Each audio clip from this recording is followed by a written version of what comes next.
চাঁদা নিলে পুরস্কার, ধরা পড়লে বহিষ্কার, ভাইরাল হলে গ্রেফতার।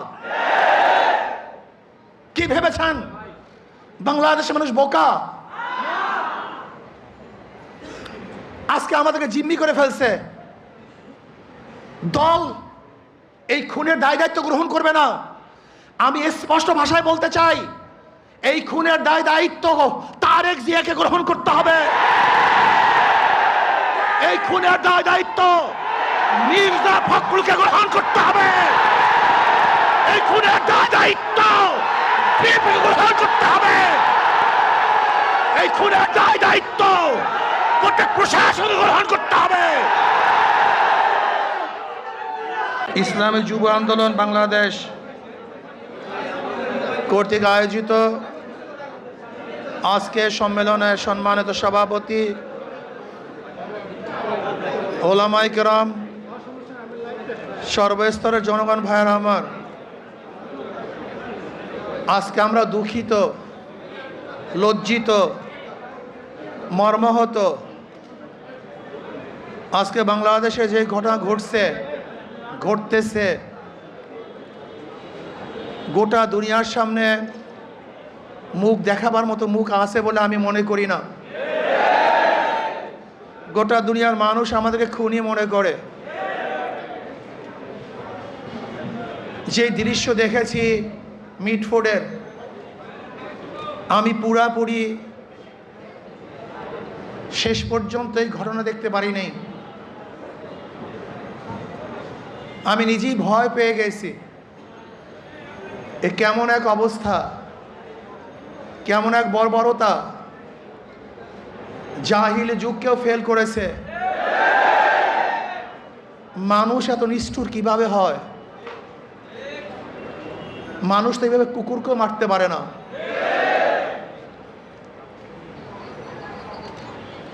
কয়েকদিন আগে ভোলা তজিমুদ্দিনে স্বামীকে বেঁধে রেখে গণহারে তার স্ত্রীকে ধর্ষণ করেছে।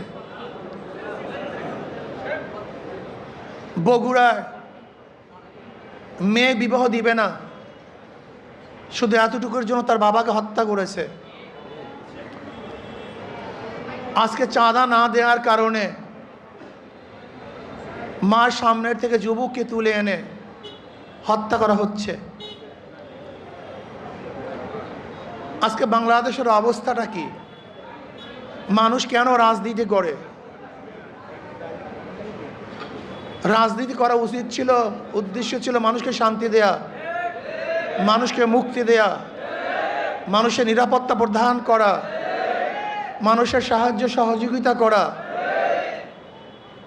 অথচ আমরা রাজনীতি নামে কি করতেছি? খুন, ধর্ষণ, দখলদারি, জুলুম, অত্যাচার, অবিচার। এমন কোনো হীন খারাপ কাজ নাই যে আমরা করছি না রাজনীতির নামে। আমরা কি দেখি? যখনই চাঁদা ধরা পড়ে বহিষ্কার করা হয়। বিএনপি পর্যন্ত 3000-এর উপরে বহিষ্কার করেছে। কিন্তু আমি সাংবাদিক বন্ধুদেরকে প্রশ্ন করতে চাই, আমি জনগণের কাছে প্রশ্ন রাখতে চাই, এই বহিষ্কারই কি তাদের চাঁদা ফিরছে? দখলদারি ফিরছে? খুন ফিরছে? তার মানে বহিষ্কার কিছু না, আইওয়াশ, লোক দেখানো এক নিয়ম। তারা কি বলে? ব্যক্তি দোষ করলে দল সেই দোষের দায় দায়িত্ব গ্রহণ করবে না। আমি মনে করি আওয়ামী লীগ, বিএনপি দুর্নীতি ফ্যাক্টরি, খুনের ফ্যাক্টরি। আবরারকে কারা হত্যা করেছিল?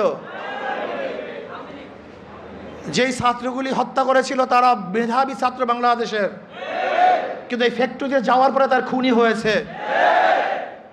আজকে হাজারো মেধাবীরা এই আওয়ামী লীগ, বিএনপি করার কারণে ওরা ধর্ষক হয়েছে, ওরা চাঁদাবাজ হয়েছে। এই দলগুলি এমন এক ফ্যাক্টরি, যদি ফেরেশতাও সেখানে ঢুকে আজাজিল হয়ে বের হবে। সৎ মানুষগুলি ঢুকলে চোর হয়ে বের হবে। যাদের হাতে রক্ত ছিল না, এই আওয়ামী লীগ বিএনপি করার পরে তাদের হাতের মধ্যে রক্তে রঞ্জিত হবে। যারা কোনো মেয়েদের দিকে তাকাতো না, এই দলগুলি করার পরে তারাই ধর্ষক হবে, জালেম হবে, অত্যাচারী হবে, তারাই টাকা পাচার করবে। এমন কোনো জায়গা নাই যেখানে চুরি হচ্ছে না, ডাকাতি হচ্ছে না, দখলদারি হচ্ছে না, চাঁদাবাজি হচ্ছে না। এই বরিশালের এমন কোনো স্থান দেখাতে পারবেন না যেখানে চাঁদাবাজি নাই। আমরা যা দেখছি চাঁদাবাজি যেগুলি আসছে, আপনারা জানেন মিটফুটে খুন হয়েছিল বুধবার, কিন্তু আপনারা যে সাংবাদিক, আমরা দুঃখিত, লজ্জিত, সবার বিবেক মরে গেছে। বাংলাদেশের বিবেক বলতে কিচ্ছু নাই। বুধবার এই ঘটনা ঘটছে, কোন সাংবাদিক এই ঘটনা প্রকাশ করতে পারে নাই, অথচ সবার মাঝে এই ঘটনা ঘটেছিল। নাই একজন বাংলাদেশের সাংবাদিকের ঘটনা প্রকাশ করার মতো, নাই একজন পুলিশ কেস গ্রহণ করার মতো। আজকে এই মামলার যে বাদী, একজন মহিলা, তার সন্তান এখানে এসছে। এই যে তার সন্তান, সোহাগ মামলার এই বাদীর ছেলে, তার নিজের মুখে শুনেন মামলা দেওয়া হয়েছিল, কিন্তু পুলিশ মামলা গ্রহণ করে নাই। পুলিশ তার মামলা গ্রহণ করে নাই। আজকে পুলিশ ভিন্ন খাতে এই মামলাকে নেওয়ার জন্য ষড়যন্ত্র শুরু করছে। সব জায়গায় চাঁদাবাজি, শরিয়াতপুর বাস সব বন্ধ। শুনলাম আজকে তাদেরকে বহিষ্কার করা হয়েছে। অথচ আজকে আপনারা দেখেছেন প্রেস ব্রিফিংয়ে, সাংবাদিক সম্মেলনে ঊর্ধ্বতন কর্মকর্তাদের কাছে বারবার জানানো হয়েছে, কিন্তু না, যতক্ষণ পর্যন্ত সব জায়গায় প্রচার না হয়েছে ততদিন পর্যন্ত বহিষ্কার করা হয় নাই। চাঁদা নিলে পুরস্কার, ধরা পড়লে বহিষ্কার, ভাইরাল হলে গ্রেফতার। কি ভেবেছেন বাংলাদেশের মানুষ বোকা? আজকে আমাদেরকে জিম্মি করে ফেলছে। দল এই খুনের দায় দায়িত্ব গ্রহণ করবে না। আমি স্পষ্ট ভাষায় বলতে চাই, এই খুনের দায় দায়িত্ব তারেক জিয়াকে গ্রহণ করতে হবে। এই খুনের দায় দায়িত্ব মির্জা ফখরুলকে গ্রহণ করতে হবে। এই খুনের দায় দায়িত্ব বিএনপিকে গ্রহণ করতে হবে। এই খুনের দায় দায়িত্ব প্রত্যেক প্রশাসনকে গ্রহণ করতে হবে।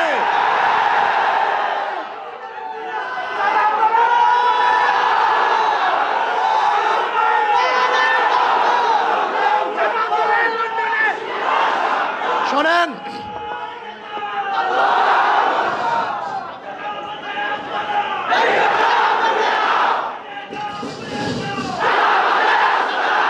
আমি মনে করি অবৈধ সন্তান জন্ম হওয়ার আগেই তার মৃত্যু কামনা করে। আজকে বিএনপি ক্ষমতা যাওয়ার আগেই তার পতন কামনা করে বাংলাদেশের মানুষ চায় না এই চাঁদাবাজ, দখলদার, খুনি, ধর্ষক, জালেমের গোষ্ঠী বাংলাদেশের মাঝখানে বসুক। বাংলাদেশের একজন মানুষ চায় না। আমি ঘুমাতে পারি নাই, ওই দৃশ্য দেখ, আল্লাহর কসম, আমি শুধু ওই দৃশ্যই আমার চোখের সামনে ভাসছিল। আমি বিশ্বাস করতে পারি নাই মানুষ শুধু জালেম কিভাবে হয়, এত অত্যাচার কিভাবে হয়। জালেমের গোষ্ঠী, খুনির গোষ্ঠী। শোনো, এক আবু সাইদের হত্যায় আওয়ামী লীগের মাসনাদকে ধ্বংস করে ফেলেছে। লিখে রাখো, 100 হত্যায় বিএনপির মাসনাদ তসনাদ হয়ে গেছে।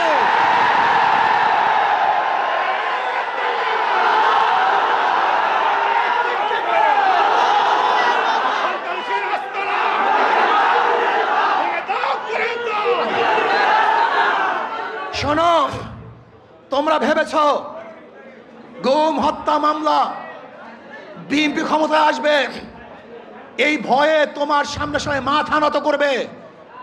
শিয়াল মাথা নত করতে পারে, ইঁদুর তোমার সামনে মাথা নত করতে পারে, লুবিরা তোমার সামনে মাথা নত করতে পারে, দুর্নীতিবাজরা তোমার পায়ের মধ্যে তৈল মাধ্যম করতে পারে। অবৈধ ক্ষমতার যারা স্বপ্ন দেখে তারা তোমার সামনে গিয়ে মাথা নত করতে পারে, কিন্তু বাঘ তোমার সামনে মাথা নত করবে না, সিংহ তোমার সামনে দুর্বল হবে না, আদর্শবান ব্যক্তিরা তোমাকে কোনো অবস্থাতেই পছন্দ করবে না। ভাইয়েরা আমার, আমি মানুষের বিবেক দেখছি। এই ঘটনা ঘটাবার পরেও বিবেকবান মানুষ যারা নিজেদেরকে শিক্ষিত দাবি করে, ওরা কিভাবে বিএনপি আওয়ামী লীগ করে আমার বুঝে আসে না। ওরা শিক্ষিত নয়, ওরা জ্ঞান পাপী। জ্ঞান পাপী ছাড়া এই দুর্নীতিবাজ ধর্ষক খুনিদের সাথে কোনো মানুষের সম্পর্ক থাকতে পারে না। আমি মনে করি এই আওয়ামী লীগ বিএনপি যারা করে তারা সবাই ধর্ষকের সমর্থক, খুনের সমর্থক, চাঁদার সমর্থক, দখলদারি সমর্থক। কোন ভদ্র মানুষ যাদের মধ্যে ভদ্রতা আছে, আদর্শবান যারা আদর্শ লালন করে, যারা জাতিকে মুক্তি দিতে চায়, এই বাংলাদেশকে গোটা দুনিয়ার সামনে উঁচু করতে চায়, তারা কোনো অবস্থাতে আওয়ামী লীগ বিএনপি করতে পারে না। আজকে আমরা বিবেক হারা হয়ে গেছি।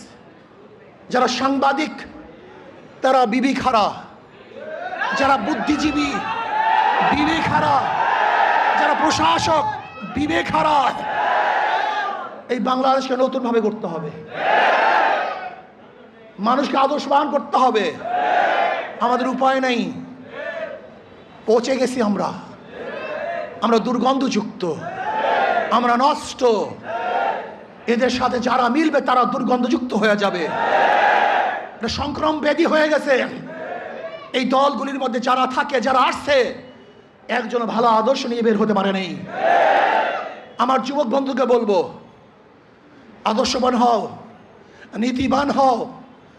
এই দেশকে বিনির্মাণ করতে হবে, এই দেশকে গড়তে হবে, মানুষকে আশ্রয় দিতে হবে, জুলুম মুক্ত দেশ করতে হবে, চাঁদা মুক্ত দেশ করতে হবে, সন্ত্রাস মুক্ত দেশ চাই। সেই দেশের মধ্যে সন্ত্রাস থাকবে না, চাঁদাবাজি থাকবে না, জুলুম থাকবে না, অত্যাচার থাকবে না, অবিচার থাকবে না, আমার মেয়েরা ধর্ষিত হবে না, চাঁদা দিয়ে কার ব্যবসা করতে হবে না।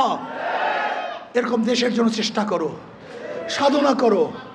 ইনশাআল্লাহ ইসলামী আন্দোলন বাংলাদেশ পারবে এই দেশকে একদিন শান্তি দিতে, মুক্তি দিতে। আলহামদুলিল্লাহ ইসলামী দলগুলো ঐক্য হচ্ছে। আশা করি ইনশাআল্লাহ যদি ইসলামের নামে একটা বাক্স আমরা দিতে পারি, তাহলে বেঈমানরা বুঝবে, খুনিরা বুঝবে, ধর্ষকরা বুঝবে, চাঁদাবাজরা বুঝবে কত ধানে কত চাল। বারবার ঘুঘু তুমি খেয়ে যাও ধান, এবার ঘুঘু তোমার যাবে যে প্রাণ। বারবার বাংলাদেশের মানুষকে ধোঁকা দিয়েছ, ৯-৬ বুঝিয়ে ভোট গ্রহণ করেছ। এবার বাংলাদেশ সচেতন হয়েছে, কোন চাঁদাবাজদেরকে আর মানুষ ভোট দিবে না। যারা বিগত দিনে দুর্নীতিতে 5 বার চ্যাম্পিয়নশিপ লাভ করেছে, যারা অবৈধ নির্বাচন উপহার দিয়েছে, যারা চাঁদাবাজি করার কারণে দেশ থেকে মানুষ বিতাড়িত করেছে, দ্বিতীয়বার তাদেরকে মানুষ আর ভোট দিবে না ইনশাআল্লাহ। চাঁদাবাজের বিরুদ্ধে ঐক্য হবে তো ইনশাআল্লাহ, চাঁদাবাজের বিরুদ্ধে সবাই ঐক্য আসি তো ইনশাআল্লাহ।